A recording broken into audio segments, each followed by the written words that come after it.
Ready to buy a house? And closing disclosure shows the amount that you're borrowing.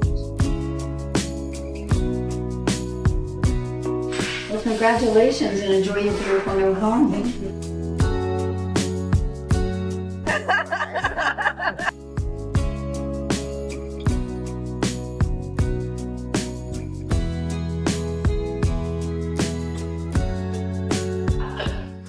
This has been, I don't know how home buying experiences go for anybody else, but for me, an unexperienced home buyer, this has been one of the easiest experiences on Letta's part, from answering all of the crazy questions that I have, like probably basic to her, but I'm like, what is happening right now? She's always been like helpful, never griped or complained or like, girl, what you asking me this for? You should know this, what's happening? So the whole experience has just been amazing from start to finish.